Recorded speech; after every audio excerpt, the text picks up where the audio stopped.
All right, folks, welcome back. Let's go ahead and let's get started with the lesson for today. I want to continue working out these kinematic problems, and so we've gone over three different kinematic problems, and I want to go ahead then and start working out these problems here. Suggest a strategy for you to use to work out these kinematic problems and decide then which of the equations you will use to solve for the problems. And so really it just takes practice in working through these problems. Okay, so I do apologize. I will post these problems for you, practice set of practice problems for you. I'm hoping I can get the next two sets of practice problems out to you by this afternoon, if not by tomorrow. But if you check on Classroom, I have posted for you practice with the acceleration, with interpreting the velocity time graphs. And so please make sure you get that homework done for tomorrow night. It gives you a chance to practice interpreting the velocity time graphs to help you understand acceleration. And so please work through that and come by and see me if you have any questions about that. So that's review, give you a chance to practice some of the things we went over a few lectures back. Okay, and then I'll have this material for you, hopefully, like I said, by this afternoon, if not by tomorrow. But in the meantime, just work through these problems again. Okay. All right. So let's go ahead then. Let's quickly review the equations that we've come up for, the kinematic equations that we have derived so far. Two of which we've derived, one of which I just had given to you. Okay. And so the very first one, so make sure you understand this, for these kinematic equations, for those of you folks who are moving on, it would be helpful for you to memorize these because these are going to come up quite a bit. If you're going to stay in engineering, you're going to go through engineering, you're going to have to take physics, folks. And so you're going to have to take a lot of physics classes. And so kinematics comes up quite a bit. So it'd be beneficial for you to memorize these equations. They may appear in different forms. That is, the variables may be a little bit different than how I present it to you here. They may be presented to you in a slightly different format, okay, but essentially they are going to be the same. Okay, so the very first equation then gives us we derived this equation by simply taking the definition for acceleration, rearranging that equation, and then coming up with this for v final, which means then what's excluded from this equation then, that is what we cannot solve for then, is displacement. Okay, so for this one then, we can solve for any of these components, any of these variables if we're given the other three. So let's say the way it's arranged right now, if we wanted to solve for v final, we need to identify the initial in the problem, acceleration in the problem, and the time interval. Okay, so if we're given these three, we can solve for v final. If we want to solve for v initial using this equation here, well, we would need to identify the final in the equation, acceleration, and also time. And remember, for all of these problems here, when it involves kinematics, we are dealing with constant acceleration. That means constant acceleration, meaning that it could be zero, or it could be a number that is not zero, okay? But the acceleration doesn't change, okay? So make sure you keep that in mind. All right, so with that said then, the only variable, the only descriptor of motion that we cannot obtain from this particular equation here is displacement. Okay? And so that would lead us then to the second equation that we derived. Okay? The second equation we derived does give us displacement. And we saw that it gives us displacement if we know the two parts of the motion. Okay? And we talked about how then with this particular form of motion, we can, or all types of motion, usually they are mixed in nature, with the first part of it being constant zero acceleration, which means then the velocity does not change. And the second part then is an changing velocity, which means then you have a constant non-zero acceleration. Okay? And so what you notice then, what it does not give you here, and we typically call that v initial, what we're not given here is v final. Okay, so what I have given to you parenthetically here are the variables that we cannot obtain in that particular equation. Okay? And so for the second equation here, what you notice then, if you are given, so again, the way it's arranged here, we can solve for displacement if we know v initial, that is, and then v initial simply then is the velocity that is constant, okay, so constant velocity, and if we know the acceleration, and we know the time interval for each one of those. Okay. Typically, what we do then is, and you'll see this as we move forward, the time interval here may not always be different. It could be the same, and they can put that in there as well. Okay. All right, and so we derived that equation using the geometric method. We used the velocity time graph. We saw then that we can solve for the areas underneath a rectangle here and the area underneath a triangle here to be able to obtain the total displacement. So the area underneath a velocity time graph will give you displacement. Okay? All right, so with that said, then we finished up with the final equation, which also gives us V final, okay? And if we know the acceleration and the displacement. Okay, so what's not included in this equation is the time. So this final equation here, I told you, is basically taking these equations here, combining them together with the definition of acceleration, okay, and you would be able to obtain that. If you're interested in coming up with that this third equation, deriving this third equation, come on by and see me. It's not difficult. It's just a little bit more involved. Okay? It's a little bit more involved. However, using the equation should not be difficult. Okay, so you just got to make sure you keep in mind then that, let's say, if you want to solve for V final, you have two options. Okay? You have the first equation, which is a lot easier to use, or the second equation. But the difference between the first and the last equation here then is that the first has reference to time, which means that you would need time in order to solve for V final using this first equation. However, if you're not given time and you still need to solve for V final, and you know what V initial is, and you know what the acceleration is, and if you are given the displacement, you can go ahead and use this third equation instead. Okay? And so what you need to be able to do, and I'll review this with you in just a moment, that you have to ask yourself a series of questions when you work through these problems. Okay? So the first one is, what is it? What are you given? What are your given quantities? And make sure you list those. Okay. And I would suggest that you draw a picture, and I'm going to do that for you anyway. I would suggest you draw a picture, label your picture with everything that's given. Okay. Then ask yourself the question, what are they asking you to solve for? And then finally identify the equation, okay, that would give you that has all the variables included in it. That is your known variables and your unknown. Okay. That has it all there. And if you have to, we won't be doing it in this class, but if you have to, you may have to combine together equations in order to get that done. And for those of you who've taken physics already, you saw that you had to do that. For those of you who will be moving on to physics later on, you see that you will have to be able to do that, which means then you have to combine two of these equations together to obtain the equation you need to solve for your unknown. Okay, so what I'd like us to do then is to practice. So those are the three kinematic equations. Okay, let's practice this here. Okay, let's practice this, okay?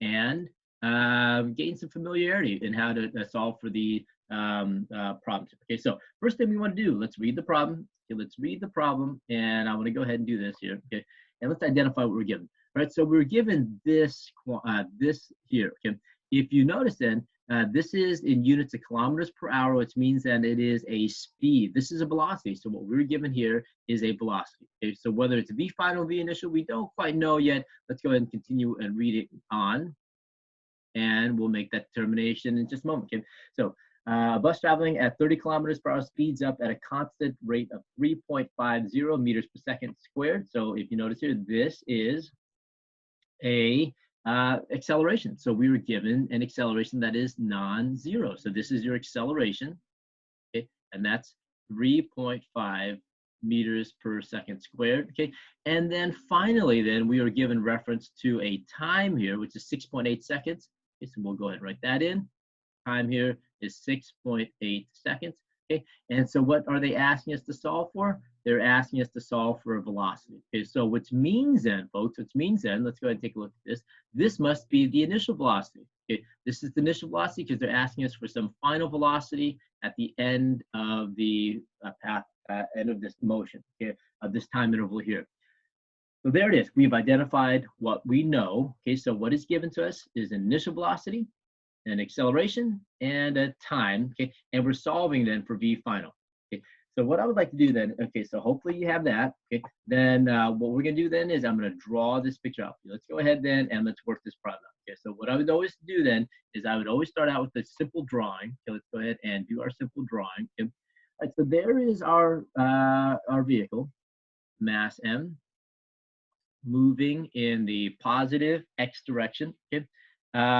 Let's go ahead then and let's list what we just identified here. We were told then that the initial velocity of this object then is moving at a rate of 30 kilometers per hour. Okay, we are told then that the time interval that it takes, the total time interval that we're examining here, the time interval is a 6.8 second time interval. And then we were told then that the acceleration during this time interval, the acceleration, that means the car is speeding up. Hopefully you see and recognize why this car is speeding up, folks, okay? And we know that it's going to be speeding up 3.5 meters per second squared, okay? Which means then V final here, whatever it may be, should be greater than this one. So let me pause here. Let me, I assume I assume a little bit too much sometimes, okay? If you notice here then, we know that the object here is speeding up. We don't have a velocity time graph here to show us that graphically, okay?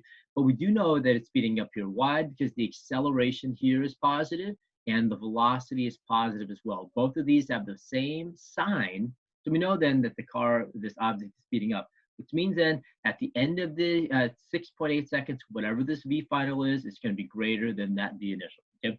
All right, so what I'm going to do then is I'm going to list the equations here for you just so we can have in front of us. Okay, so we have V final, V is equal to V initial plus A times T. If you need to do this early on, folks, go ahead and do so, or just have make a flashcard, have these equations in front of you, okay, and that'll help you. We have, I don't have it here, so I'm just going to write it out for you. VT plus 1/2 A T squared. And then finally, V final squared is equal to V initial squared plus 2A delta X. Okay? All right, so we need V final. Okay, this equation has V final. This equation does not. This equation has V final. So we can eliminate that one right now. We're not going to use the second equation because it doesn't even have a reference to V final in it. This, folks, is the process by which you would solve for these problems. Okay, so we've identified everything that we know in our drawing. We've identified what we're solving for. Now the process is to figure out which one of these equations will give us our answer. Okay? The second one doesn't have any reference. It doesn't have V final in it, so we don't use it at all. So eliminate that one. Okay? So we have the first one here, which has V final right here, and we have the third one, which has V final right here. Now, of these two, which one can we use? Well, we have to continue on and ask ourselves, are we given V initial in this problem? So yes, we are. There's V initial. So we can possibly use this one, okay? And we can possibly use this one, okay? All right, and so with that said then, let's continue on. Are we given the acceleration? Okay, and here it is. Acceleration is here, okay? And we're given acceleration here, and we have acceleration here as well, okay? And then finally, the question is, do we have time, okay? So we have time right here, but we don't have time here. So we can conclude then that we can use this problem. We can use that equation to solve for V final. Okay, so let's go ahead and solve for that. So let's go ahead and write down the equation. And let's start solving for this problem. Okay, so let's go ahead and work this problem out. Okay, so the equation we're going to use then is the very first one, which is V final is equal to V initial plus A times T. Okay, this is the last question we have before we start plugging in. So at this point, we're almost ready to just plug the numbers in and get this problem done, okay? Plug this in and get this problem done. But the only problem we have now is this, okay? And that is the units, okay? Here we have kilometers per hour, but the acceleration is in meters per second, okay? Meters per second squared, so we have to convert here. We have to convert this particular velocity into meters per second, or you can convert the meters per second squared here into kilometers per hour. This is the easier of the two conversions. Okay, so let's go ahead and let's get that done first. Okay, so we have then 30 kilometers per hour, okay, and we're going to convert that into meters per second so that units will work out. Okay, so our first conversion factor, again, whichever one you want to choose to convert first, doesn't matter, you can go ahead and do so. I'm going to convert the kilometers first to meters. So that's going to be 1,000 meters for every 1 kilometer. Okay, and then we have then for every 1 hour, we have 3,600 seconds. Okay? So if you plug that in, you'll get your value then as being 8.3 meters per second. So your initial velocity now is going to be also equal, and you can write that in if you want to, that's also equal to 8.3 meters per second. And so it's this value here that we'll plug in because the units here are meters per second. Okay, so let's go ahead and let's plug it in, folks. Let's go ahead and plug it in. Okay, so let's go ahead and solve for V final. Okay, V final then, it's going to be V initial, which is 8.3 meters per second, plus acceleration, which is going to be 3.5 meters per second squared, times the time interval of 6.8 seconds. Okay, and so plug that into your calculator. Hope you're able to do that. Okay, and then you'll get your final answer then as being 32 meters per second. You can leave it as that, but since we have the initial velocity in kilometers per hour, it'd be useful to be able to convert that back into kilometers per hour to see how much faster this is. So this is a bigger number than that, but let's see how much more, how much faster the final velocities than the initial velocities. And so to do that, to make a fair comparison, go ahead and convert it back, 32 meters per second. We're going to convert that back into kilometers per hour, which means then, let's go ahead and do this. I'll convert the meters first to kilometers, and then basically we're just going to flip these around. Okay, 3,600 seconds over 1 hour. Okay, and if you do that, then you'll see then that this ends up being 120 kilometers per hour. Okay, 4 times faster. Not just okay, so this would be misleading here because this is in units of kilometers per hour and this is in units of meters per second. So you think to yourself an acceleration of 3.5 meters per second squared can't be that fast. Okay? However, if you notice here, in a 6.8 second time interval, you're going from 30 kilometers per hour all the way up to 120 kilometers per hour. That's a pretty fast acceleration. Okay, all right. Very good. So make sure you can do that. That's the process by which, and again, we worked. That's the process by which you would use to work out these problems here. Okay. So let's go ahead then. Let's take a look at another problem. Okay. I want you to take a look at number 10 in your problem set here.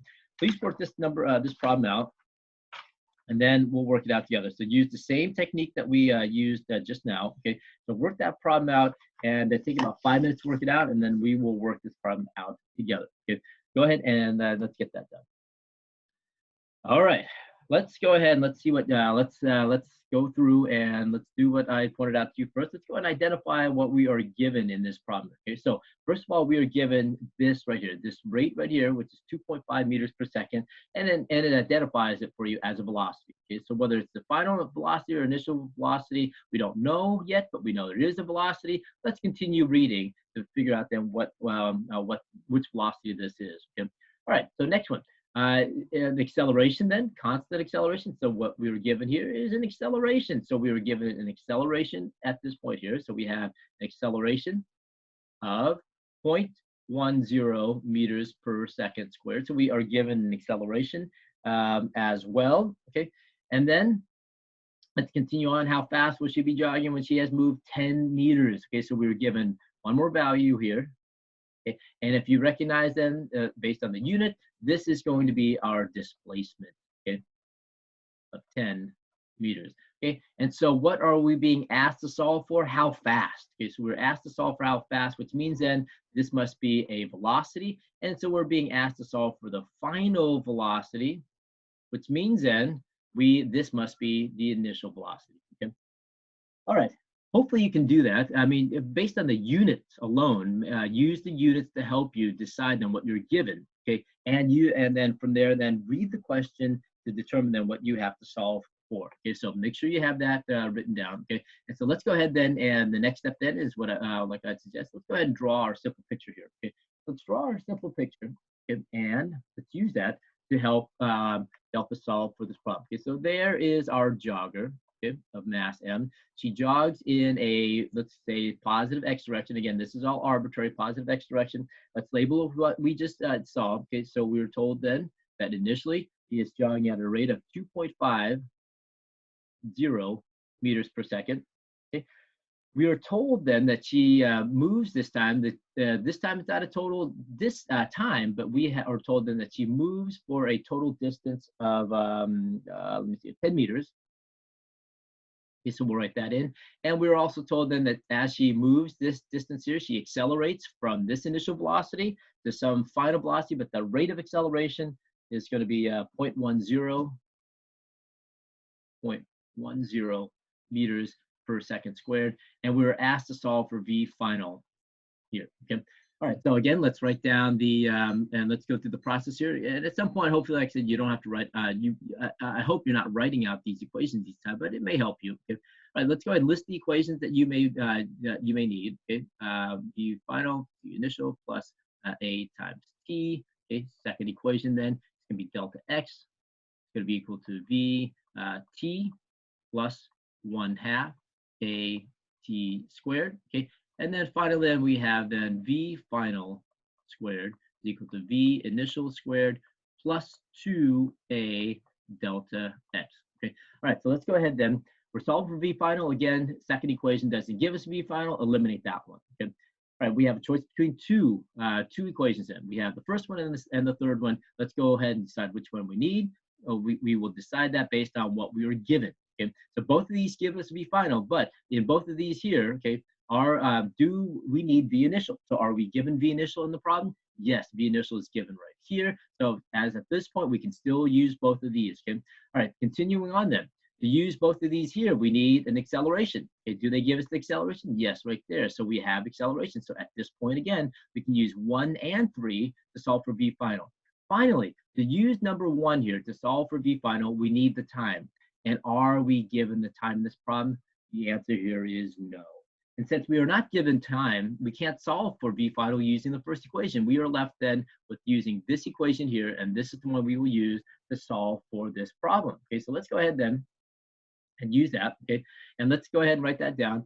And so V final squared is going to be equal to V initial squared plus 2A delta X. Okay.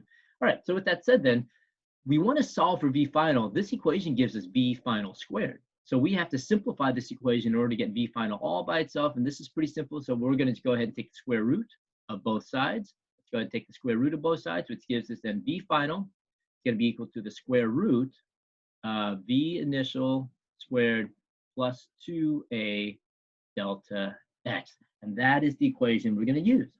Okay. And so again, so that's we at this point we're almost done. We just have to check to make sure the units are correct for all of our values that were given before we plug it in. Okay.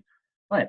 So let's go ahead and take a look at this. All of the length units are in meters. That's checked off, and all the time units are in seconds. We're in good shape. So at this point, then we can just plug in all the numbers and then solve for it. Okay. So let's go ahead then. Let's plug in our values. Okay. So then with V initial then we're given 2.50 meters per second. Don't forget to square the whole thing, folks. We're going to square that. Okay.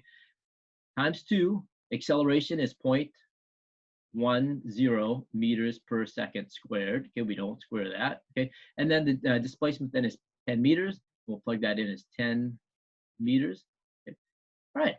So at this point, you plug in the numbers. So remember, the order of operation, make sure you do the order of operation correctly. If you don't follow the order of operation, you're going to get this wrong. So don't assume that this cancels out right here. Okay, so you got to take the square of this first, multiply all this through, add it together, and then take the square root of everything underneath. Okay, so folks, please make sure if you, what I had just referred to as order of operation, okay, so follow the order of operation. If this particular term here is completely foreign to you, that you do not know what this term means, you need to make sure you come by and get that extra help. Okay, so this is an algebra term in which you it describes then the order in which you have to carry out these operations. Okay, so come by and see me if you need help with that.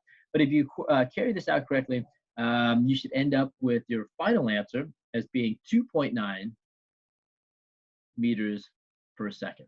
Okay, all right. So what I would like you to do then, so make sure you have that down. We'll continue working out these problems tomorrow. Okay, please get the homework done for tonight. I'll post the material here for you so that you can have that to access practice this. But this is a skill that you need to practice. Okay, all right. So very good, folks. Stop by and see me if you have any questions after school today, 1:30 to 2:30. If not, I will see you folks tomorrow.